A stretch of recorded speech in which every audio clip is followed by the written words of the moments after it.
الحمد لله نحمده ونستعينه ونستغفره ونعوذ بالله من شرور أنفسنا ومن سيئات أعمالنا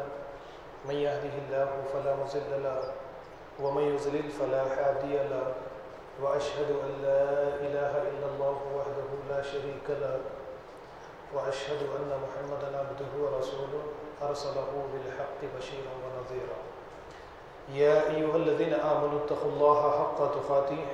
ولا تموتن إلا وأنتم مسلمون يا أيها الناس اتقوا ربكم الذي خلقكم من نفس واحدة وخلق منها زوجها وبث منهما رجالا كثيرا ونساء واتقوا الله الذي تساءلون به والأرحام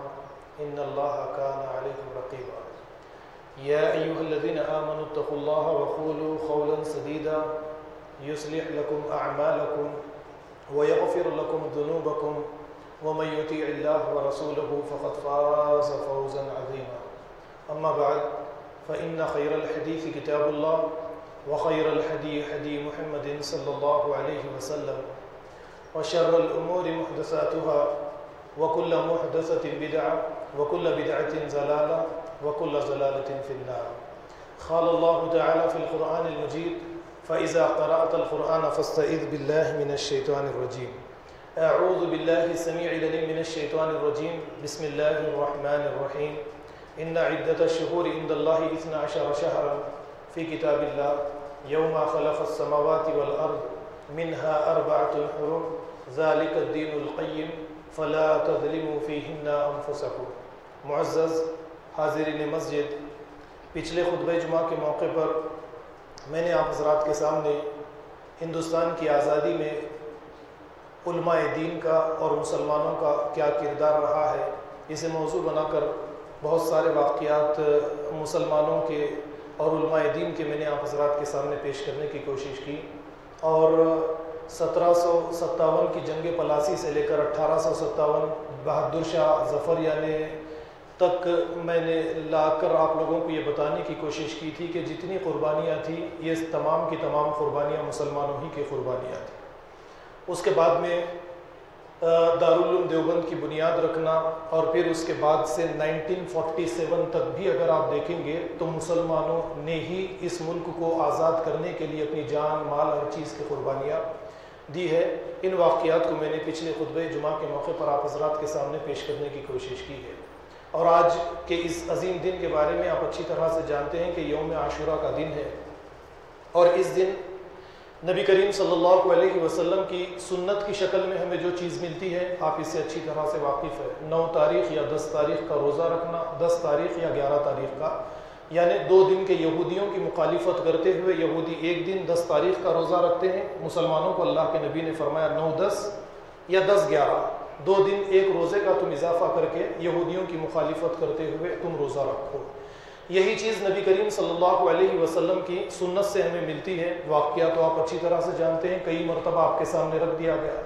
مدینہ ہجرت کر آپ گئے، یہودیوں کو روزہ رکھتے دیکھا، وجہ دریافت کی، پتہ چلا موسیٰ بنی اسرائیل کو آزادی ملی۔ اللہ کے نبی نے مسلمانوں کو ارشاد فرما دیا کہ 2 دن روزے یہودیوں کی مخالفت کرتے ہوئے ایک دن روزے کا اضافہ کر کے تم 2 دن روزے رکھا کرو۔ بس یہی چیز ہمیں اللہ کے نبی صلی اللہ علیہ وسلم کی سنت سے ملتی ہے۔ اب اس مہینے کے آتے ہی یا پھر اسی طریقے سے اس مہینے سے پہلے یا اس مہینے کے بعد میں بھی آپ اچھی طرح سے جانتے ہیں کہ مسلمانوں کے 2 طبقے، 2 گروہ، بڑے گروہ جو ہے مسلمانوں کے 2 گروہ ہیں۔ اب ان 2 گروہ میں ایک کو ہم اہل سنت کے نام سے جانتے ہیں، دوسرے کو اہل تشیع کے نام سے جانتے ہیں۔ اب اہل تشیع کے یہاں پر تو آپ دیکھیں گے کہ یہ صحابہ کے اوپر لعن طعن کرنا، صحابہ کو برا بھلا کہنا، اور پھر کربلا کے واقعے کے لیے پوری طریقے سے ذمہ دار بنو امیہ کو پوری طریقے سے ذمہ دار ٹھہرا دینا، اور پھر اسی کے ساتھ ساتھ اس سے آگے بڑھتے ہوئے حضرت ابوبکر، حضرت عمر یا حضرت عثمان غنی یا حضرت عائشہ، ان کو برا بھلا کہنا اور ان کے بارے میں یہ عقیدہ رکھنا اور ان کے بارے میں یہ کہنا کہ حضرت ابوبکر نے، عمر نے، عثمان نے علی جو خلیفہ تھے ان کو خلیفہ بننے نہیں دیا، بلکہ ان کی جگہ کو انہوں نے غصب کر لیا ہے۔ یہ ساری باتیں آپ اچھی طرح سے جانتے ہیں۔ اور انہی باتوں کو لے کر ہمارے جب محرم کا مہینہ آتا ہے تو ہماری مساجد سے بھی اسی قسم کی باتیں آپ لوگوں کے سامنے بیان کی جاتی ہے۔ لیکن حقیقت کیا ہے؟ اگر ہم تاریخ کی روشنی میں دیکھیں گے تو ہمیں کبھی یہ چیزیں سمجھ میں نہیں آئے گی۔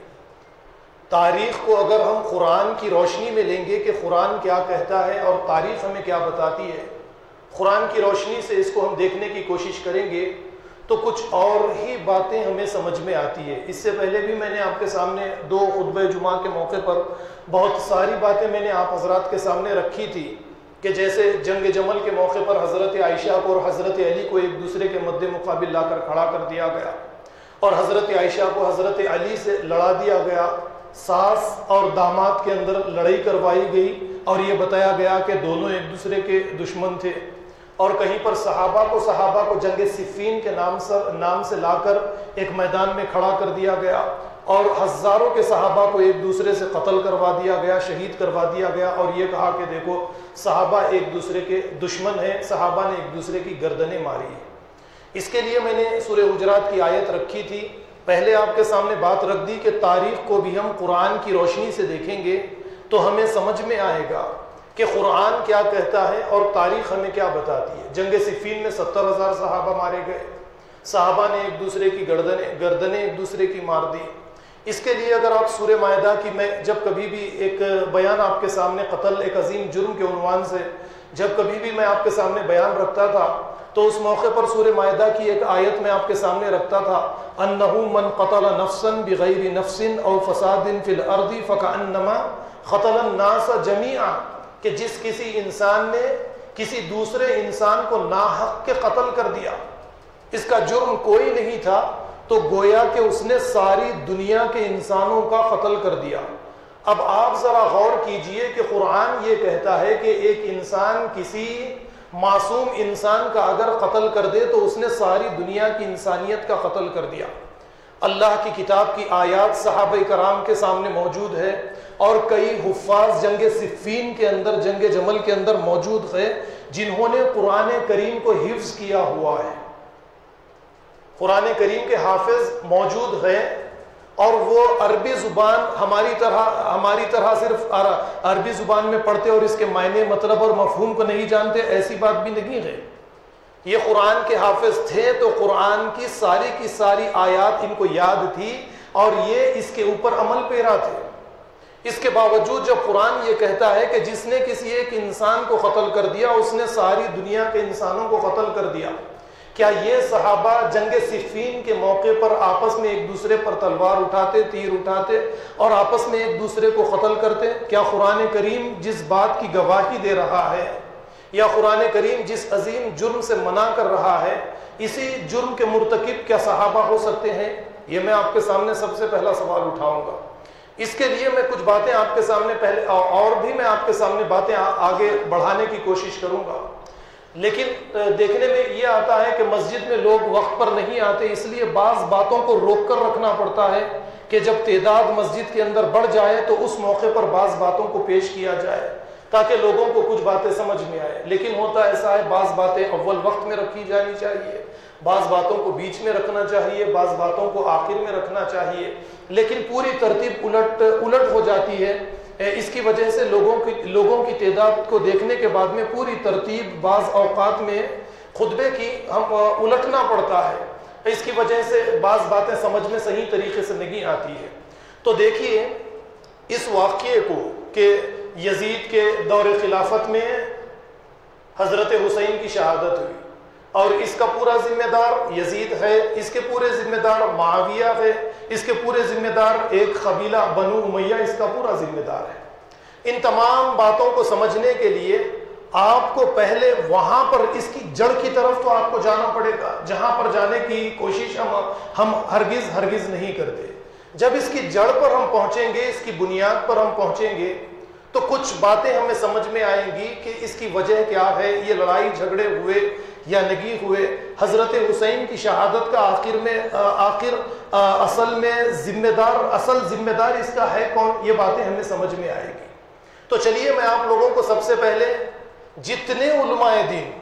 چاہے وہ بریلوی رہے، اہل الحدیث رہے یا دیوبندی رہے یا شیعہ کی جانب سے جتنے ذاکرین رہے امام حسین کی شہادت کے واقعے کو جو پیش کرتے ہیں، اس کا سورس کیا ہے، یہ کہاں سے آتا ہے؟ اگر آپ اس کا مطالعہ کریں گے تو آپ کو ایک ہی کتاب ملے گی، وہ کتاب ہے تبری، تاریخ تبری اٹھا کر آپ دیکھیے. اور تاریخ تبری نے یعنی تبری نے ان روایات کو، اس واقعے کو، اس قصے کو جہاں سے لیا ہے اس کا نام آپ کو ملے گا لوط بن یحییٰ، اور اس کی کنیت تھی ابی مخنف. اور یہ ابی مخنف کون ہے اگر آپ اس کے بارے میں جاننا چاہتے ہیں تو یہ ایران کا رہنے والا، پرشیا کا رہنے والا. اور پرشیا کے بارے میں آپ اگر حقیقت جاننا چاہتے ہیں، ایران کے بارے میں،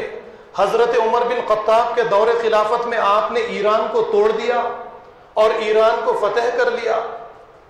ایران کو فتح کرنے والے حضرت عمر بن خطاب، ایک سپر پاور اس وقت کا جو تھا، اس کو توڑ کر اس کو حضرت عمر بن خطاب نے فتح کر لیا. تو اس جو حضرت عمر بن خطاب نے فتح کر لیا تو پرشین کے یہ افراد اپنے دل میں منافقت رکھتے ہوئے انہوں نے اپنی جان بچانے کے لیے اسلام کا اظہار کر دیا، لیکن دل کے اندر یہ منافقت پر قائم رہے. اور ان کے اندر جو جلن تھی اور جو دشمنی ان کے دلوں کے اندر پل رہی تھی، بڑھ رہی تھی، اسی کو نکالنے کے لیے یہ موقع کی تلاش کے اندر تھے. یہ ابی مخنف بھی پرشیا کا ایک پارسی تھا اور یہ موقع کی تلاش میں تھا. اور جیسا کہ یہ ایک قصہ گو تھا، ہمارے یہاں پر بھی یا پاکستان میں، ہندوستان میں جہاں کہیں پر بھی شیعہ بستے ہیں، آپ دیکھیں گے کہ ان کے یہاں پر مجالس ہوا کرتی ہے، اور یہ مجالس میں بیانات کرنے کے لیے ذاکرین کو بلایا کرتے ہیں. تو یہ ذاکرین کو آپ دیکھیں، یوٹیوب پر آپ کو کافی ویڈیوز مل جائیں گی. یہ ذاکرین عجیب و قسم کی شکلیں بنا کر، چھوٹی موٹی بات کو بڑھا چڑھا کر اور ایک قصے کے اندر مرچ مسالہ لگا کر اس طریقے سے بیان کرتے ہیں. اور اس موقع پر مجالس کے اندر کچھ رونے دھونے والے، سینہ پیٹنے والے، یعنی رونے دھونے کی آواز نکالنے والے، بناوٹی طریقے سے رونا دھونا، یہ ساری چیزیں ان کے یہاں پر موجود رہتی ہے. اور ایک ذاکر کی قیمت ایک مجلس میں بیان کرنے کی آپ جانتے ہیں 1 لاکھ، 2 لاکھ، 3 لاکھ. کل ایک ویڈیو میں نے کسی گروپ کے اندر بھی ڈالی ہے کہ ذاکرین کی قیمتیں کیا کیا ہے. تو اس طریقے سے اس دور میں بھی، بنو عباس کے دور میں بھی اسی طریقے کے ذاکرین قصہ گو ہوا کرتے تھے. وہ کسی قصے کو لے کر اس میں مرچ مسالہ لگا کر، کیونکہ آج کی طرح انٹرنیٹ، ٹی وی وغیرہ یہ ساری چیزیں تو نہیں تھی، اس طریقے سے قصہ گو افراد کو بڑا مرتبہ ہوا کرتا اور حکومت کی جانب سے ان کو تنخواہیں بھی مقرر ہوا کرتے تھے. تو یہ ذاکرین قصوں کو بڑھا چڑھا کر لوگوں کو رلانا کرنا وغیرہ وغیرہ، اسی کے ذریعے ان کی ساری زندگی، ان کا گزر بسر اسی کے اوپر ہوا کرتا تھا. تو یہ مخنف جو ہے، جس کا اصل نام لوط بن یحییٰ ہے، اس کو یہ چھوٹا سا واقعہ حضرت حسین کا واقعہ جو اس سے پہلے بیان نہیں کیا جاتا تھا، لوگوں کی زبانوں پر معمولی طور پر بیان کیا جاتا تھا، اس کو یہ قصہ مل گیا. بس اس نے اس قصے کو لے کر بڑھا چڑھا کر اس نے ایک کہانی بنائی اور لوگوں کے بیچ میں یہ کہانیاں بیان کیا کرتا تھا. چلیے، حضرت حسین کربلا کے میدان میں شہید ہوئے. اب یہ کہاں پر شہید کیے گئے، اس کے بارے میں بھی جو تاریخ کی پہلی کتاب ہے، جس کتاب کے اندر حضرت حسین کی شہادت کا واقعہ آیا ہے، اس پر اگر آپ دیکھیں گے کہ کس جگہ پر حضرت حسین کو شہید کیا گیا تو اس میں بھی آپ کو اختلاف ملے گا.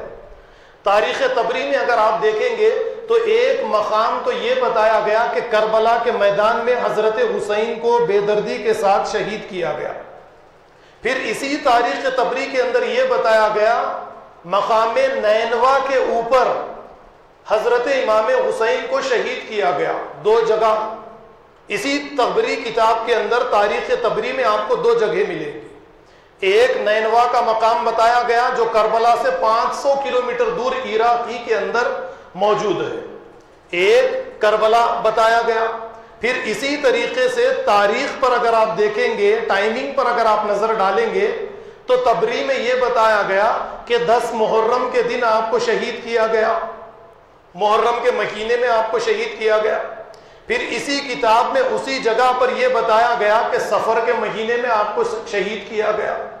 آپ ذرا غور کیجئے کہ تاریخ تبریکی میں اسی طریقے کی روایتیں آپ کو ملتی چلی جائیں گی۔ تو چلیے ابی مخنف کے بارے میں نے آپ کو بتایا کہ یہ قصہ گو اس نے سب سے پہلے یہ حضرت حسین کی شہادت کو لوگوں کے سامنے پیش کرنا شروع کیا۔ یہ امام حسین کی شہادت کے 94 ایئرز کے بعد میں پیدا ہوتا ہے، اور اس کے بعد میں اس قصے کو لوگوں کے بیچ میں بیان کرنا شروع کرتا ہے، اور ایک کتاب لکھتا ہے مقتل حسین، اور اسی کتاب کو لے کر طبری اپنی تاریخ کے اندر اس قصے کو لے کر آ جاتے ہیں۔ ایک امام حسین کی شہادت کے 94 ایئرز کے بعد میں پیدا ہونا، ابی مخنف اور صحابہ کرام عربوں سے اس کے دل میں دشمنی تھی، کیونکہ پرشیا کی حکومت فارسیوں کی حکومت کو عربوں نے توڑ دیا تھا۔ اس دشمنی کو نکالنے کے لیے اس نے حضرت علی کی اولاد کا سہارا لیا، اور اس کے بعد میں مقتل حسین کے نام سے کتاب لکھی، اور اس کتاب کو پہلی مرتبہ تاریخ میں جگہ دینے والی اگر کوئی شخصیت ہے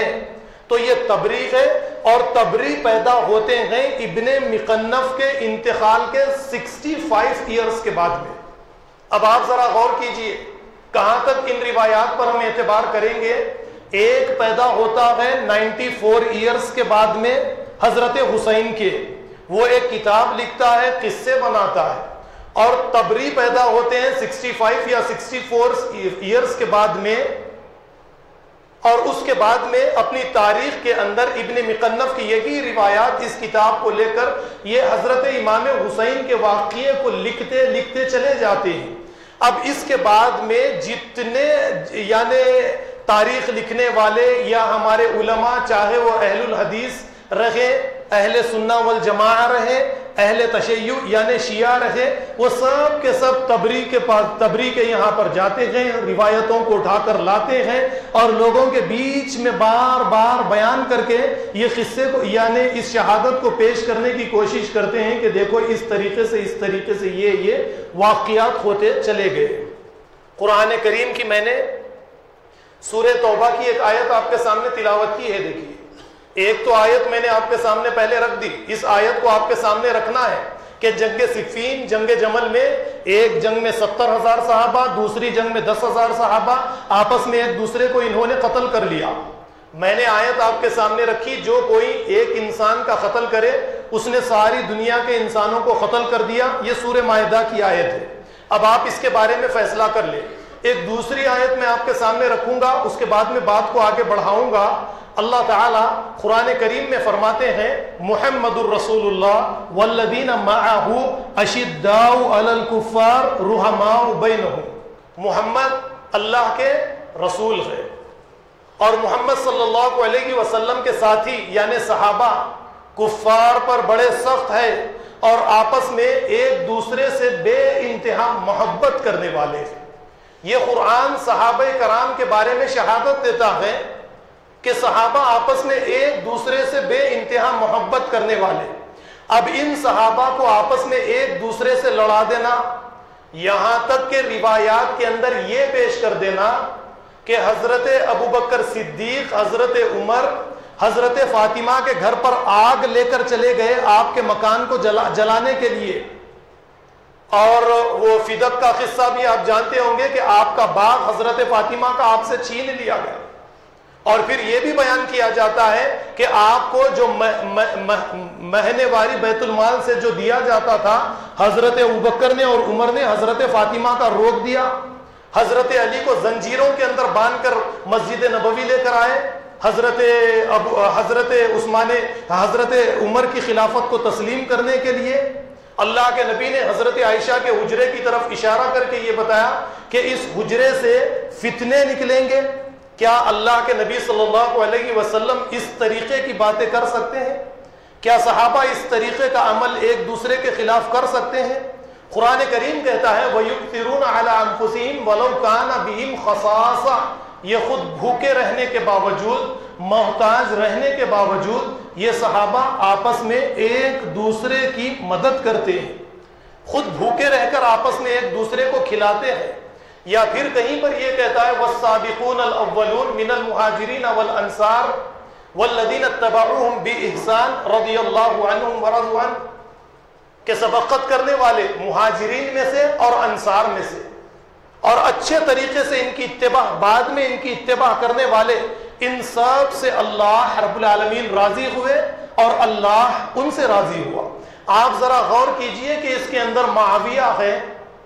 یا دوسرے وہ صحابہ ہیں جن کو آپس میں لا کر تاریخ کے ذریعے ہم آپس میں ایک دوسرے سے لڑا دیتے ہیں، بھیڑا دیتے ہیں، آپس میں ایک دوسرے کو قتل کروا دیتے ہیں، اور رافضیوں کی، شیعہ حضرات کی ان سازشوں کا شکار اہل سنہ والجماعہ بھی بن جاتے ہیں۔ میں نے پچھلے سال آپ کے سامنے بہت ساری باتیں آپ کے سامنے رکھی تھی،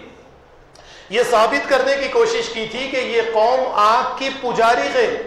اور ہمارے اس ملک کے 5% جو برہمن ہیں یہ بھی آگ کے پجاری ایرانی ہیں۔ آپ ان کے اندر اور ہمارے اہل تشیع کے اندر اگر بہت ساری چیزوں کو آپ اگر ملا کر دیکھیں گے تو آپ کو یکسانیت ملے گی۔ اس موقع پر میں نے آپ کے سامنے مثالیں پیش کی تھی، یہ بتانے کی کوشش کی تھی کہ سواستک، آپ مرچی جو دیکھتے ہیں سواستک، اس کے اوپر ایک نشان آپ کو ملے گا۔ آپ ذرا دیکھیے ایرانیوں کا جھنڈا دیکھیے، آپ ہمارے برہمنوں کا جھنڈا دیکھیے، اس کا رنگ دیکھیے، اس کا رنگ دیکھیے۔ وہ آگ کی پوجا کرتے ہیں تو یہ 10 محرم کے دن علاوے لگانا اور علاووں کے اوپر سے چلنا گھومنا، اور یا پھر اسی طریقے سے یہ بھی آگ کی پوجا کرتے ہیں۔ اور پھر بہت ساری چیزیں آپ دیکھتے چلے جائیں، جیسے جرمنی کا ہٹلر، اس کا بھی آپ جھنڈا دیکھیے، یہ بھی یہی کہتا ہے کہ میں برہمن ہوں، ہم اس دنیا کے تمام انسانوں سے ہم اعلیٰ انسان ہیں۔ تو آج کے مجوسی، برہمن یا اسی طریقے سے پارسی بھی یہی کہا کرتے ہیں کہ ہم اعلیٰ انسان ہیں۔ یہ باتیں میں نے 1 سال پہلے آپ کے سامنے رکھی ہے، اور یہ بتانے کی کوشش کی کہ آپ ان میں اور ان کے ہمارے ہندوستان میں بسنے والی ہندو قوم ہیں یا ایران میں بسنے والے ہمارے بھائی جو کلمہ تو پڑھتے ہیں، لیکن آپ دیکھیے کہ ان میں اور ہمارے بھائیوں کے اندر یکسانیت آپ کو ملے گی۔ یہ گائے کی پوجا کرتے ہیں تو وہ گھوڑے کی پوجا کرتے ہیں،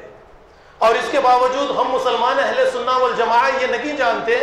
کہ ان واقعات کو گھڑنے والے کون ہیں۔ میں نے آپ کے سامنے نام رکھا ابھی مقنف، سب سے پہلے اس واقعے کو گھڑنے والا یہ ہے، اور اس کے بعد میں ہمارے یہاں پر بھی یہ قصہ اسی طریقے سے ہمیشہ کے لیے جاری و ساری چلتا رہتا ہے۔ ابھی نماز کو یعنی اس مسجد کو آنے سے پہلے ہماری بستی کے ایک عالم کی زبان سے میں نے بنو امیہ کو لعن طعن کرتے ہوئے سن کر، وہ خطبہ چھوٹا سا ایک کلپ تھا 5 منٹ کا، اس کو سن کر مسجد کی طرف آیا ہوں۔ وہ یہ نہیں جانتے کہ یہ واقعہ ہوا کیسے۔ حضرت عثمان غنی کی شہادت کس نے کی؟ عبداللہ ابن سبا، ایک یمن کا یہودی جو مسلمان ہونے کا دعویٰ کرتا ہے اور مدینہ آتا ہے، مالک اشتر کو اپنے ساتھ لیتا ہے، اور مدینہ کے سارے صحابہ کرام مسلمان حج کرنے کے لیے مکہ چلے جاتے ہیں۔ حضرت عثمان غنی کے گھر کا یہ محاصرہ کر لیتا ہے، اور بڑا بہترین موقع ملتے ہی حضرت عثمان غنی کو بڑی ہی بے دردی کے ساتھ شہید کر دیا جاتا ہے۔ ان کا ساتھ دینے والے کون؟ ایک تو یہودی، دوسرے یہی ایرانی، یہ سب کے سب مل کر اور منافقین مل کر حضرت عثمان غنی کو شہید کر دیتے ہیں۔ اور شہید کرتے وقت میں آپ کی بیوی جب آپ کو بچانے کے لیے نائلہ جس کا نام ہے یہ آتی ہے، اس پر بھی حملہ کیا جاتا ہے، اور آپ کی بیوی کے 3 انگلیاں کٹ جاتے ہیں۔ جب بڑی بے دردی کے ساتھ عثمان غنی کو شہید کیا گیا تو اس کے بعد میں نائلہ نے معاویہ جو دمشق کے گورنر تھے ان کو ایک لیٹر لکھا۔ لیٹر کے اندر یہ سارا واقعہ بیان کیا کہ کس بے دردی کے ساتھ عبداللہ ابن سبا نے حضرت عثمان غنی کو شہید کر دیا ہے، لہٰذا اس کی شہادت کے طور پر میں اپنی کٹی ہوئی 3 انگلیاں بھی آپ کی طرف روانہ کر رہی ہوں، اور حضرت عثمان غنی کے کپڑے، خون آلود کپڑے بھی آپ کی طرف روانہ کر رہی ہوں۔ آپ فوراً کوئی کارروائی کیجئے ان منافقین، ان غداروں کے خلاف۔ اب حضرت معاویہ وہاں سے ایک لشکر لے کر آتے ہیں. اس سے پہلے کے واقعات شاید آپ جانتے ہوں گے کہ یہی مالک اشتر، یہی عبداللہ ابن سبا کا ٹولہ حضرت علی کو ڈرا دھمکا کر جب صحابہ کرام موجود نہیں رہتے ہیں، یہ کہتا ہے کہ آپ خلافت کا اعلان کر دیجئے، آپ خلیفہ ہونے کا دعویٰ کر دیجئے. حضرت علی انکار کرتے ہیں تو دھمکی دیتے ہیں کہ آپ کو بھی حضرت عثمان غنی کو جس طریقے سے شہید کیا گیا اسی طریقے سے آپ کو شہید کر دیا جائے گا. حضرت علی اعلان تو نہیں کرتے ہیں لیکن یہی باغی حضرت علی کی خلافت کا اعلان کر دیتے ہیں، اور صحابہ مدینہ کے اندر موجود تھے ان کو زبردستی آپ کی بیعت کے لیے مجبور کرتے ہیں. بعض صحابہ انکار کرتے ہیں تو ان کو دھمکیاں دی جاتی ہیں کہ اگر تم حضرت علی کی بیعت نہیں کرو گے تو تمہیں شہید کر دیا جائے گا. یہ سارا واقعہ آپ اپنے سامنے رکھے. یہ یعنی حضرت علی کو پوری طریقے سے یرغمال بنا لیا گیا تھا، اور مدینہ سے لے کر کوفہ کی طرف حضرت علی کو یہ کوفہ لے کر چلے گئے، اور وہاں پر جانے کے بعد میں انہوں نے فتنوں کا آغاز شروع کر دیا. معاویہ کا ایک ہی مطالبہ تھا اور صحابہ کرام کی اکثریت معاویہ کے ساتھ کھڑی ہوئی تھی. معاویہ یہ کہتے تھے حضرت علی سے یا دوسرے صحابہ سے کہ جب تک حضرت عثمان غنی کی شہادت کا ہم قصاص نہیں لیں گے ہم کسی کو خلیفہ مقرر نہیں کر سکتے. حضرت علی سے یہی کہا گیا کہ پہلے حضرت عثمان غنی کی شہادت کا قصاص لیا جائے، جنہوں نے شہید کیا گیا ان کو سزائیں دی جائے. اب آپ جانتے ہیں کہ حضرت علی تو یرغمال بنا لیے گئے تھے، اپنی طرف سے آپ کوئی کاروائی نہیں کر سکتے تھے، اور عربوں کی تعداد کم تھی، یہ پارسیوں کی تعداد، منافقین کی تعداد اس وقت میں زیادہ ہو چکی تھی، وہ طاقت میں زیادہ ہو چکے تھے. تو لہٰذا یہ سارے واقعات کو آپ کو اپنے سامنے رکھنا پڑے گا. حضرت معاویہ کا اسی پر اصرار رہا کہ نہیں، جب تک ہم حضرت عثمان غنی کی شہادت کا بدلہ نہیں لیں گے ہم کسی کو امیر منتخب نہیں کریں گے. اس طریقے سے 6 سال تک کوئی امیر مقرر نہیں ہوا، اور 6 سال کے بعد میں صحابہ کرام کے اتفاق سے حضرت امیر معاویہ کو خلیفہ بنایا گیا ہے. حضرت امیر معاویہ اپنی طرف سے خلیفہ نہیں بنے. اب یہ شیعہ حضرات کی شرارتیں ہیں کہ معاویہ کے بارے میں غلط سلط باتیں کہنا اور واقعات کو توڑ مڑوڑ کر پیش کرنا. جس طریقے کے واقعے دیکھیے اہل بیت میں آپ کے سامنے کس کو پیش کیا جاتا ہے. ہمارے علماء اہل سنت والجماعت کے یہی باتوں کو پیش کرتے ہیں. اللہ کے نبی صلی اللہ علیہ وسلم نے ایک چادر منگائی، حضرت فاطمہ کو بلایا، حضرت حسن کو بلایا، حضرت حسین کو بلایا، حضرت علی کو بلایا. یہ چادر کے اندر پانچوں، یعنی ایک چادر کے اندر پانچوں آ گئے، اور اللہ کے نبی صلی اللہ علیہ وسلم نے فرمایا کہ یہ میرے اہل بیت ہے. کیا نبی کریم صلی اللہ علیہ وسلم یہ کر سکتے ہیں؟ اللہ کے نبی صلی اللہ علیہ وسلم کی اور 3 بیٹیاں ہیں، جو یہ 3 کی 3 بیٹیاں بنو امیہ میں دی گئی. 2 بیٹیاں تو حضرت عثمان غنی کو ایک کے بعد ایک دی گئی، اور ایک تیسری بیٹی بھی بنو امیہ ہی کو دی گئی. پھر یعنی بنو امیہ سے اس طریقے سے شدید اختلاف کرنا، ان سے دشمنی کرنا، امیہ کے خاندان کو برا بھلا کہنا، جبکہ نبی کریم صلی اللہ علیہ وسلم نے ایک بیٹی علی کو اگر دی ہے، بنی ہاشم میں اگر دی ہے، تو 3 بیٹیاں اللہ کے نبی صلی اللہ علیہ وسلم نے بنو امیہ کو دی ہے. حضرت عثمان غنی کو 2 اور ایک ابو العاص کو 1 بیٹی اللہ کے نبی صلی اللہ علیہ وسلم نے دی ہے. پھر حضرت علی کے فاطمہ سے 2 اگر بیٹے تھے تو اور 18 بیٹے حضرت علی کے دوسری بیویوں سے نہیں تھے. دوسری بیویوں سے اور 18 بیٹے اللہ کے نبی صلی اللہ علیہ وسلم کے حضرت علی کے موجود تھے، لیکن اس کے باوجود انہیں اہل بیت میں نہیں لیا جاتا ہے. صرف یہ کہا جاتا ہے کہ فاطمہ کے جو بیٹے ہیں یہی اہل بیت ہے، اس کے علاوہ کوئی اہل بیت سے نہیں ہے. تو دیکھیے معاویہ نے یعنی پہلے یہ شرط سامنے رکھ دی کہ جو پہلے حضرت عثمان غنی کا قصاص لیا جائے گا، اس کے بعد میں دوسری کاروائی آگے بڑھائی جائے گی. جب معاویہ نے یہ اقدام کیا تو اس کے بعد میں دیکھیے اب صحابہ کرام کو بدنام کرنے کے لیے جنگ صفین کے نام پر ایک جنگ گھڑی گئی، اور جنگ صفین میں حضرت علی کو ایک طرف کیا گیا، حضرت معاویہ کو ایک طرف کھڑا کر دیا گیا، اور آپس میں ایک دوسرے کو لا کر لڑا دیا گیا، اور دونوں یعنی ایک دوسرے کو لڑا کر حضرت معاویہ کو اتنا بدنام کرنے کی کوشش کی گئی کہ جب آپ جنگ ہار رہے تھے تو برچوں پر قرآن کریم کو لگا کر آپ نے اس طریقے سے حضرت علی امن دے دے، قرآن کریم کو سامنے کیا گیا، یہ دیکھ کر اس طریقے سے برچوں پر قرآن کریم کو لگا کر اٹھایا گیا۔ جب حضرت علی نے اپنی فوج کو روک لیا، اس کے بعد میں صلح ہوا۔ کیا معاویہ قرآن کریم کی اس طریقے سے بے حرمتی کر سکتے ہیں؟ آپ بتائیے۔ معاویہ کے بارے میں ہم اچھی طرح سے جانتے ہیں کہ آپ کاتب وحی ہیں۔ جب حضرت جبرائیل کوئی آیت لے کر آتے تو نبی کریم صلی اللہ علیہ وسلم کہتے معاویہ کہاں ہے؟ آپ کو بلایا جاتا اور یہ اللہ کے نبی کہتے معاویہ یہ آیت آئی، یہ آیت تم یاد کر لو یا لکھ لو۔ ایک کاتب وحی اس طریقے کی حرکت قرآن کریم اللہ کی کتاب کے ساتھ کر سکتا ہے کہ آپ بتائیے؟ نہیں کر سکتا ہے۔ ابھی میں نے آپ کے سامنے جو بات رکھی 5 منٹ کی ایک کلپ میں دیکھ کر آ رہا ہوں، ہمارے اپنے بستی سلالہ کے عالم دین بنو امیہ کو گالیاں دے رہے تھے، بری بری باتیں کہہ رہے تھے، بنو امیہ کے ذریعے یہ واقعہ پیش آیا، یہ ہوا وغیرہ وغیرہ۔ انہیں تحقیق کرنی چاہیے کہ اس کے سورس کہاں سے ہمیں حاصل ہوئے۔ تبری کی طرف ہمیں جانا چاہیے، تبری کے بعد میں ہمیں یہ دیکھنا چاہیے کہ لوط بن یحییٰ ابی مقنف نے یہ سارے واقعے کو گھڑا ہے۔ اگر آپ دیکھیں گے تو آپ کو یہ پتا چلے گا کہ معاویہ ہے یا پھر اسی طریقے سے یزید ہے، یزید کی پوتی حضرت حسین کے پوتے کو دی ہوئی، یا حضرت حسین کی پوتی یزید کے پوتے کو دی ہوئی، یا اسی طریقے سے اگر آپ یعنی بنو امیہ اور بنی ہاشم میں رشتہ داریاں دیکھیں گے تو آپ کو یہ پتا چلے گا کہ بنو امیہ بنی ہاشم آپس میں ایک دوسرے کو لڑکے اور لڑکیاں دیتے گئے۔ امام حسین کے واقعے کے بعد میں بھی آپس میں ایک دوسرے کو اپنی لڑکیاں دیتے ہیں، لڑکے کرتے ہیں۔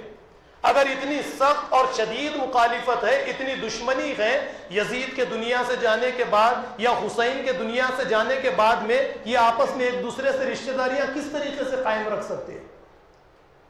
یہ آپس میں رشتہ داریاں اس طریقے سے قائم تو نہیں رکھ سکتے۔ جب دشمنی ہے تو دشمنی نبھائیں گے، نہیں، بلکہ ان کے بیچ میں پیار اور محبت باقی تھا، ان کے بیچ میں پیار اور محبت باقی تھی، اس لیے یہ آپس میں ایک دوسرے سے رشتہ داریاں بھی کرتے ہیں۔ آپ شاید آپ یہ باتیں سن کر آپ یہ نہ سمجھے کہ میں اپنی طرف سے یہ باتوں کو بیان کر رہا ہوں۔ تاریخ تبری آپ کو ملے گی مارکیٹ کے اندر، چھتہ بازار میں کہیں پر اردو میں بھی دستیاب ہے، آپ خریدیں، آپ اس کا مطالعہ کریں، آپ کو جتنی روایات ملیں گی۔ میں نے پہلے ایک بات آپ کے سامنے رکھی، ابی مقنف 93 یا 94 ایئرز کے بعد میں واقعہ کربلا کے حضرت حسین کی شہادت کے 93 یا 94 ایئرز کے بعد میں پیدا ہو کر کہتا ہے یہ واقعہ ہوا ہے، اور 63 یا 64 یا 65 ایئرز کے بعد میں تبری پیدا ہوتے ہیں، اور یہ کہتے ہیں خالہ ابی مقنف، یعنی اس طریقے سے کہتے ہیں کہ جیسے دونوں آپس میں ایک دوسرے کے ساتھ بیٹھے رہے، اور تبری نے ابی مقنف سے یہ سارے واقعے کو سنا ہے، جبکہ 65-64 سال کے بعد آپ پیدا ہوئے۔ یہ بات صاف ظاہر ہو جاتی ہے کہ یہ قصے گھڑے گئے ہیں مسلمانوں کو آپس میں ایک دوسرے سے لڑانے کے لیے، یہ قصے گھڑے گئے ہیں۔ اور پھر آج آپ دیکھیے، آج صبح کا اخبار میں سیاست پڑھ رہا تھا، پاکستان کے اندر یعنی اسی شیعہ کے جلسے میں بم دھماکہ ہوتا ہے۔ کل 5 لاکھ آدمی ہلاک ہو گئے، 5 آدمی ہلاک ہو گئے اور 50 سے زیادہ آدمی زخمی ہیں، ان کی حالت تشویشناک ہے۔ یعنی ہر سال جب محرم کا مہینہ آتا ہے تو ایک شیعہ کے لیے، سنیوں کے لیے، اہل سنت کے لیے، ساری دنیا کے لیے ایک عذاب کی شکل اختیار کر لیتا ہے۔ مسلمان ڈر اور ہیبت کے اندر زندگی گزارتے ہیں کہ یہاں پر کیا ہوگا، کہاں پر بم دھماکے ہوں گے، کہاں پر شیعہ سنیوں کو ماریں گے اور سنی شیعہ کو ماریں گے۔ اگر ہم تمام کے تمام قرآن کریم کی تعلیمات پر عمل کریں گے، یہ لڑائی اور جھگڑوں کے بارے میں جو تعلیمات قرآن کریم ہمیں دیتا ہے اس پر ہم عمل کر لیں گے تو یہ تمام کے تمام جھگڑے بڑی آسانی کے ساتھ حل ہو سکتے ہیں۔ وہ کیسے میں آپ کو بتاؤں؟ قرآن کریم آپ دیکھیے، سورہ بقرہ کی سب سے آخری آیت اٹھا کر دیکھیے، وہ یہودیوں کے واقعے، وہ یہودیوں کا ذکر قرآن کریم کرتا ہے، عیسائیوں کا کرتا ہے، ان لوگوں کے آپس میں جھگڑوں کا ذکر کرتا ہے۔ یہ کہتے تھے کہ یہودی جنتی، عیسائی کہتے تھے کہ ہم جنتی، اور پھر آپس میں کوئی کہتے تھے کہ ہم ابراہیمی، وہ کہتے تھے کہ ہم ابراہیمی تم مشرک۔ اللہ تعالیٰ کہتے ہیں یہ سارے واقعے کو لانے کے بعد میں تلک امۃ قد خلت لہا ما کسبت وَلَكُمْ مَا كَسَبْتُمْ وَلَا تُسْأَلُونَ عَمَّا كَانُوا يَعْمَلُونَ۔ یہ ایک امت تھی اے یہودیوں، اے عیسائیوں، تم ابراہیم کے لیے، یعقوب کے لیے، موسیٰ کے لیے لڑائی اور جھگڑے کر رہے ہو آپس میں۔ یہ ایک امت تھی، انہوں نے جو کچھ کیا اپنے لیے کیا ہے اور یہ دنیا سے چلے گئے۔ اب یہ دنیا سے جانے کے بعد میں تم سے ان کا حساب و کتاب نہیں لینے والا۔ انہوں نے جو کچھ کیا اس کا حساب کتاب میں قیامت کے دن ان سے لوں گا۔ میں تم سے تمہارا حساب کتاب لوں گا کہ تم دنیا میں تم نے کیا کیا ہے۔ تو آپ ذرا غور کیجئے، معاویہ کا مسئلہ، علی کا مسئلہ، عثمان غنی کا مسئلہ، یزید کا مسئلہ یا امام حسین کا مسئلہ، ہم بھی یہ کہہ کر اگر چھوڑ دیں تلک امۃ قد خلت لہا ما کسبت، یہ ایک امت تھی، انہوں نے جو کچھ کیا یہ اللہ کے پاس ہے، اللہ تعالیٰ ان سے اس کا حساب و کتاب لیں گے۔ ہم سے اس کے بارے میں تو اللہ تعالیٰ سوال نہیں کریں گے کہ ہم کس طرف تھے، ہم نے کیا کیا؟ کیا اللہ تعالیٰ ہم سے پوچھیں گے اس کے بارے میں؟ اس کے بارے میں ہم سے کوئی سوال نہیں کیا جانے والا۔ یا پھر قرآن سورہ طٰہٰ کی طرف میں آپ کو لیے چلوں، موسیٰ علیہ السلام نے فرعون کے سامنے توحید کی دعوت پیش کی تو فرعون نے موسیٰ سے سوال کیا، قال فما بال القرون الاولیٰ، اے موسیٰ اگر میں غلط ہوں تو یہ بتا کہ میرے باپ دادا ہمارے بڑے، ان کے بارے میں تیری کیا رائے ہے؟ اب موسیٰ علیہ السلام نے کیا کیا؟ قال علمها عند ربی فی کتاب ولا یضل ربی ولا ینسیٰ، کہا اس کا علم تو اللہ کو ہے، میں نہیں جانتا تمہارے باپ دادا مسلمان تھے، کافر تھے، منافق تھے، کیا تھے کیا نہیں تھے، اس کے بارے میں کچھ نہیں جانتا کیونکہ میں اس وقت میں موجود نہیں تھا۔ لہٰذا اللہ کے پاس کتاب میں یہ سب کچھ موجود ہے، اللہ تعالیٰ ان چیزوں کو نہ بھولتے ہیں نہ اس سے غافل ہے۔ اگر یہ طریقہ قرآن کریم کا ہم اپنے سامنے رکھیں گے تو یہ تمام کے تمام ہمارے اختلافات ختم ہوں گے اور امت کے اندر جو دو گروہ بن چکے ہیں ان کے بیچ میں محبت پیدا ہو سکے گی اور ہم یہ لڑائی جھگڑوں سے باہر نکل کر کچھ آگے بڑھنے کی کوشش تو ہم کر سکتے ہیں۔ واقعات بڑے طویل ہیں لیکن قرآن کریم جو روشنی ہمیں دیتا ہے دیکھیے وہ یہ ہے کہ اس طریقے سے اگر ہم واقعات پچھلے واقعات کو ہم چھوڑ دیں گے اور اپنی نظر عمل کے اوپر، صحیح رخ کے اوپر کر لیں گے تو اس دنیا کے اندر ہم ترقی تو حاصل کر سکتے ہیں، لیکن نہیں۔ 1200 سال 1300 سال کتنے سال ہو جب سے لے کر آج تک امت دو گروہ کے اندر بٹ چکی ہے اور آپس میں ایک دوسرے سے لڑائی اور جھگڑوں کا ایک سلسلہ ہمیشہ کے لیے چلتا آ رہا ہے۔ پچھلے سال جو باتیں میں نے آپ کے سامنے رکھی تھی شاید وہ آپ کو یاد ہوں گی کہ بہت ساری باتیں تفصیل کے ساتھ میں نے آپ کے سامنے رکھی تھی کہ کس طریقے سے دین اسلام کو خراب کرنے کے لیے کیا کیا چیزوں کو اس دین اسلام کے اندر گھڑا گیا اور آپ کے سامنے روایات کی شکل میں آپ کے سامنے پیش کیا گیا۔ ایک بات میں آپ کے سامنے رکھوں گا، دیکھیے بات حق کو بیان کرنے کے لیے کوئی جھجک، کوئی چیز میں یعنی کوئی جھجک نہیں کرنی چاہیے، کسی سے ڈرنا نہیں چاہیے۔ آپ روایات پر بہت فخر کرتے ہیں، آپ ہر روایت کو ضعیف رہے، موضوع رہے، کچھ رہے، کیا رہے، آپ اس کے اوپر اعتبار کر لیتے ہیں۔ ایک روایت آپ کو دوں گا پھر قرآن کریم کی آیت پیش کر یعنی ثم تتفکروا، اس اصول کو آپ کے سامنے رکھوں گا، ذرا غور اور فکر تو کرو۔ اب یہ دنوں میں ایک روایت ترمذی کی لے کر آپ کے سامنے بار بار پیش کی جاتی ہے، حضرت حسین جنت میں تمام انسانوں کے کیا رہیں گے؟ سردار رہیں گے۔ یہ آپ روایت سنتے ہیں نہیں سنتے ہیں؟ سب صحیح ہے، روایت صحیح ہے، ٹھیک ہے۔ اگر حضرت حسین جنت میں نوجوانوں کے سردار رہیں گے تو آپ دوسری حدیث جانتے ہیں کہ ہر انسان، ہر پیغمبر، ہر ولی، ہر صحابہ جوان ہی جنت کے اندر داخل ہوگا۔ میں سوال یہاں پر بار بار آپ کے سامنے اٹھاتا ہوں، ثم تفکروا، تاکہ آپ غور و فکر کریں، کیا حضرت امام حسین اللہ کے نبی کے بھی سردار ہوں گے، حضرت ابراہیم کے بھی سردار ہوں گے، حضرت موسیٰ کے بھی سردار ہوں گے، حضرت ابوبکر کے بھی سردار اور آپ کے والد حضرت علی کے بھی سردار ہوں گے،